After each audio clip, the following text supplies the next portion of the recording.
राधे राधे दोस्तों, सभी को मेरी प्यार भरी राधे राधे। तो आज की कहानी है कि राधा के बिना कृष्ण आधा कैसे है। तो ये कहानी है एक चित्रकार की जिनका नाम था चित्रा। उनको कभी अपनी कलाकारी पर अभिमान नहीं हुआ। उनका जो नाम था वो उनके गुणों के अनुकूल था। उनका धाम जहां पर वो रहती थी वो कृष्ण की पवित्र क्रीड़ा स्थली यानी गोकुल में निवास करती थी वो। और चित्रकारी में तो वो इतनी निपुण थी कि किसी भी वस्तु, पक्षी या पशु या ताल तलैया या मानव का चित्र इस तरीके से बना देती थी कि बस उनके ब्रश के उठने की देर थी कि चित्र इतना आकर्षक बनता था तो कि सब दीवाने हो जाते थे, उनकी चित्रकारी के थे। तो चित्रा जो थी वो अपने कुशल व्यवहार और मधुर स्वभाव के कारण चित्रांकन कला में आसपास के लोगों में बड़ी बड़ी प्रसिद्ध हो गई थी वो। चित्रा का जो व्यवहार था वो बहुत ही मधुर स्वभाव था उनका, और अद्भुत चित्रकला बनाने के कारण वो आसपास के क्षेत्रों में बहुत ही विख्यात हो गई थी और दूर दूर तक उनकी चर्चा की जाने लगी। वो बचपन से ही कृष्ण भक्ति में लीन रहती थी। उनकी सिर्फ यही इच्छा थी कि वो अपने आराध्य श्री कृष्ण का सुंदर सा चित्र बना सके, और इसी उम्मीद में वो आज तक महान चित्रकार बन गई थी। उनकी ख्याति इतनी विस्तृत हो गई थी कि किसी भी चित्र को किसी ने बनवाना होता तो उसे सिर्फ और सिर्फ चित्रा का ही नाम सूझता था। किंतु इतने पर भी चित्रा संतुष्ट नहीं थी। उसे अपनी चित्रांकन की कला पर कभी कभी संदेह हो जाता था। सोचने लगती थी, यदि मैं इतनी अच्छी चित्रकार हूँ तो क्यों अभी तक नंद बाबा के नटखट श्याम सुंदर कन्हैया मेरी ओर आकर्षित नहीं हुए। उन्होंने आज तक कभी भी मुझे अपना चित्र बनाने के लिए नंद भवन में नहीं बुलाया, नंद भवन में आमंत्रित नहीं किया। हो सकता है कि मैं अभी पूर्ण रूप से अपनी चित्रकला में निपुण नहीं हो पाई। फिर दूसरे ही क्षण से याद आता कि नहीं नहीं, ऐसा तो नहीं है। मथुरा नरेश ने भी तो मुझसे अपना चित्र बनवाया था और उस चित्र से वो इतने संतुष्ट हुए थे कि उन्होंने अपने दरबार में राज्य शिल्पी जैसा उच्च स्थान मुझे प्रदान करना चाहा था। वो तो मैंने ही इनकार कर दिया था, लेकिन उन्होंने तो देना चाहा था ना। अब चित्रा कृष्ण के नटखट स्वरूप को हृदय में बसा के घंटों गुमसुम बैठे रहती, सोचती रहती कि कितना अच्छा होता यदि मैं चित्रकार ना होकर गवालिन होती। कृष्ण कन्हैया को रोज माखन खिलाया करती, रोज उसे देख पाती, उसके साथ गौवें चराने भी चली जाती। भले ही कोई कुछ भी कहता, मैं किसी की परवाह न करती। इस प्रकार मन ही मन कृष्ण का स्मरण करते हुए चित्रा राधा के भाग्य को भी सराहती और कहती कि वाह, राधा जी से तो उसे जैसे ईर्ष्या होने लगती। चित्रा सोचती, कहाँ कहाँ चित चोर सुंदर श्याम और कहाँ वो गांव की गवालिन राधा। उसके घाघरे में तो सदा गोबर ही लगा रहता है। धिक्कार है मुझे और मेरी कला को, जो कृष्ण के सानिध्य से वंचित हूँ अभी तक। इस प्रकार रोज शुद्ध और पवित्र हृदय से चित्रा कृष्ण का याद किया करती। श्री कृष्ण तो सदा से ही भाव और भक्ति के भूखे हैं, भक्त वत्सल हैं और अंतर्यामी हैं। वो चित्रा के विचित्र और निर्मल भ्रम प्रेम से एक दिन द्रवित हो ही उठे और अचानक घर में रूठ कर बैठ गए। सुबह का समय था। यशोदा मैया सोच रही कि क्या बात है, आज लल्ला जो है वो माखन मांगने नहीं आया। दूसरे दिनों तो भले ही सूर्य उदय होना भूल जाए, किंतु वो माखन खाना या मांगना नहीं भूलता। माखन माखन की रट लगा देता है। आज पता नहीं क्या बात है, माँ यशोदा की चिंता तो बढ़ती जा रही है। वो विचलित सी हुई नंद बाबा के पास गई। पूछा, आपने कन्हैया को कहीं भेजा है क्या? वो बोले, नहीं तो भला वो कोई कार्य करता है जो मैं उसे कहीं भेजूं? कल रात, माता बोली, कल रात चंद्रावली की मटकी फोड़ आया था, इसलिए भयवश वो आपके सामने नहीं आ रहा होगा। नंद बाबू बोले, हाँ, इसीलिए भयवश वो मेरे सामने नहीं आ रहा। नंद बाबा के उत्तर से यशोदा और अधिक चिंतित हो उठी। बोली, अरे तो फिर कहाँ गया होगा? इतने में आवाज आई कृष्ण की, मैया, ओ मेरी मैया, मैं यहाँ हूँ। कि तुम्हें क्यों बताऊं कि मैं कहाँ हूँ? मैं तो आज रूठा हुआ हूँ, और रूठने वाला तो चुप रहता है, इसलिए मैं नहीं बताता। नंद बाबा और माँ यशोदा दोनों अपने कान्हा की ऐसी बातें सुनकर मुंह दबाकर हंसने लगे। मैया ने देखा आवाज तो पलंग के नीचे से आ रही है। उन्होंने झुककर पलंग के नीचे देखा। कन्हैया मुंह फुलाए, घुटने मोड़े चुपचाप बैठा है। पसीने में तर हुआ श्यामल मुंह कुमला सा गया है। यशोदा मैया ने नीचे लेटते हुए पलंग के नीचे से कन्हैया को निकाला और प्रेम के साथ अपनी गोद में भरकर चूमने लगी, और फिर गोद में बिठाकर प्रेम के साथ अपने आंचल से कृष्ण के सारे शरीर का पसीना पोंछने लगी, और पंखा लहराते हुए पूछा, क्यों रूठा है मेरा कन्हैया? कुछ बता तो लाला, मुझे पता तो चले, मुझे अपना चित्र बनवाना है। गुस्से में बोले जगत पिता बाल रूप कृष्ण कि मुझे तो अपना चित्र बनवाना है। मैया यशोदा जोर से हंसी, उनकी तो जोर से हंसी आ गई।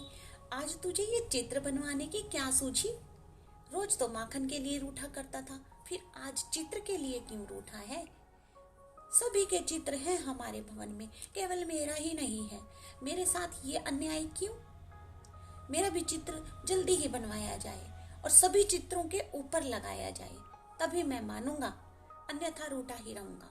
मचलते हुए कृष्ण ने कहा। कृष्ण जानते थे मेरा रूठना ना तो मैया सह सकती है और ना ही नंद बाबा। मेरे रूठे रहने पर अवश्य ही मेरा चित्र जो है वो बनवाया जाएगा, और चित्र बनाने के लिए मेरी प्रिय भक्ता चित्रा को ही बुलवाया जाएगा। इस प्रकार चित्रा की मन की इच्छा को पूर्ण किया जा सकता है, और वही हुआ जो कृष्ण चाहते थे। चित्रा को बुलवाया गया, और इसी बहाने श्री कृष्ण चित्रा को भी शिक्षा देना चाहते थे। आज चित्रा की प्रसन्नता का कोई ठिकाना ही नहीं, बहुत ही खुश हो रही है कि आज वो दिन आखिर आ ही गया जिसकी वर्षों से उसे प्रतीक्षा थी, और जिस उद्देश्य से उसने चित्रकला को अपने जीवन यापन का माध्यम बनाया था। बेसुध सी हुई नंद भवन में जाने की तैयारी में जुट गई। नंद भवन में बैठी हुई चित्रा कृष्ण के स्वरूप का चिंतन कर रही है। इतने में ही अचानक जीवन आधार कृष्ण वहां पर आ पहुंचे। वो तुरंत एक छोटी सी चौकी पर खड़े होते चित्रा से बोले, चित्र सुंदर बनाना मेरी तरह ही। चित्रा भाव विभोर हो अपलक पलके नहीं झपकी उसने। कुछ क्षण कृष्ण को निहारती रही। सुधी लौटने पर एक हाथ में तुलिका पकड़ी, ब्रश पकड़ा और दूसरे में चित्रपट, और चाहा कि कृष्ण का चित्र बनाना प्रारंभ करे, पर ये क्या, उसके हाथ तो शिथिल पड़ गए, चल ही नहीं रहे हैं। ब्रश तो क्या, वह क्यों नहीं चलती, उसने अपने आप को समझाया, और चित्र अंकित क्यों नहीं हो रहा, इसका भी सोच करने लगी वो। ओ, उसे ध्यान आया कृष्ण तो टेढ़ा खड़ा है, यही कारण है जो चित्र ठीक से नहीं बन पा रहा। उसने कृष्ण को आदेश दिया, सीधे खड़े हो जाओ। कृष्ण ने शरारती लहरे में कहा, सखी ये कैसे संभव है? मैं तो हमेशा से ही नटखट टेढ़ा हूँ, मैं क्या क्या चीजें सीधी करूं? मेरा मुकुट टेढ़ा, मेरी बांसुरी टेढ़ी, मेरा नाम भी टेढ़ा। क्या तुम जानती नहीं, मेरा एक नाम बांके बिहारी भी है, और बांके का अर्थ तो टेढ़ा ही होता है। तुम एक काम करो, मेरा टेढ़ा ही चित्र बना दो। चित्र मंत्र मुग्ध सी हुई कृष्ण के वचनों को सुन रही थी। उसे ऐसा लगने लगा कि जैसे वो चित्रांकन करना ही भूल गई। जिस चित्रा के हाथ में ब्रश आते ही चित्र स्वयं ही बन जाया करते थे, वो आज हस्तविहीन सी हो गई है। उसका शरीर रोमांचित हो थर थर कांप रहा है। उसके कृष्ण का चित्र ही नहीं बन पा रहा। चित्रा चुपचाप बैठ गई। वो चित्र नहीं बना पाने के कारण लज्जा का अनुभव कर रही थी। उसकी आंखों से आंसू निकलना ही चाहते थे कि कृष्ण उनकी मन की स्थिति को भांप गए। बोले, अच्छा ठहरो ठहरो जरा, मैं माखन खाकर आता हूँ, तब बनाना मेरा चित्र। उस समय मेरा चित्र मोटा ताजा बनेगा, और नहीं तो मैं चित्र में कमजोर सा दिखूंगा। कृष्ण चले गए बहाना बनाकर और चित्रा अकेली रह गई भवन में। अब तो वो अपने आंसुओं के वेग को रोक ही नहीं पाई। सुबकते सुबकते न जाने कब वो बेसुध सी हो गई और उसकी आंख लग गई। उसने देखा कि कृष्ण उसके सामने खड़े हैं और उससे कह रहे हैं कि सखी चित्रे, मैं तुम्हारी भक्ति से अत्यंत प्रसन्न हूँ। ये सच है कि तुमने हमेशा मुझे अपना आराध्य माना, किंतु साथ ही तुम मेरी प्रियतमा, मेरी सर्वेश्वरी, मेरी शक्ति राधा से ईर्ष्या करती रही। किंतु भद्रे, कदाचित तुम्हें ज्ञान नहीं कि मैं और राधा रानी एक दूसरे से भिन्न नहीं हैं। हम दोनों एक दूसरे के पूरक हैं। राधा के बिना हे चित्रे मैं अधूरा हूँ। इसलिए ज्ञानी भक्त प्रायः कहा करते हैं कि राधा बिना कृष्ण आधा। इसलिए भद्रे, राधे के बिना मेरी भक्ति का कोई महत्व ही नहीं रह जाता, और इसी कारण तुम मेरी छवि नहीं बना पा रही हो। चित्रा, यदि तुम्हें मेरा चित्र अंकित करना है तो मेरे इस स्वरूप को अपने हृदय में बसा लो, अपने हृदय में अंकित कर लो। ऐसा कहकर कृष्ण ने चित्रा को पूर्ण स्वरूप का दर्शन कराया। चित्रा ने देखा कृष्ण के शरीर का आधा भाग राधा का है और आधा भाग कृष्ण का। चित्रा ने देखा कृष्ण का संपूर्ण स्वरूप कभी राधा के स्वरूप में परिवर्तित हो जाता और कभी कृष्ण के स्वरूप में, तो कभी आधे अंग में कृष्ण होते और आधे अंग में राधा होती। चित्रा कृष्ण की इस अद्भुत लीला को देखकर, उसके पूर्ण रूप को देखकर आश्चर्यचकित रह गई। उसने स्वयं को धिक्कारा। अरे, वो जिसे गांव की एक साधारण सी बालिका, ग्वालिन छोरी समझे बैठी थी, वो तो पराशक्ति है, वो तो कृष्ण की लीला सहचरी है। उसकी चेतना एकदम वापस आ जाती है। उसने सच्चे हृदय से राधा का आवाहन किया और फिर उसने देखा कि चतुर्भुज रूप में तेज पुंज लिए राधा उनके सामने मुस्कुरा रही है और साथ में खड़े हैं नटखट कृष्ण कन्हैया। और कहना होगा कि उसके बाद चित्रा ने कृष्ण का ऐसा चित्र बनाया कि वो अति ललित, सुंदर, भक्त वात्सलता से परिपूर्ण था। आज चित्रा की चित्रांकन साधना पूर्ण हो गई थी। आज उसके जीवन में माधुर्य रस की अजस्त्र धारा बह प्रवाहित हो उठी थी।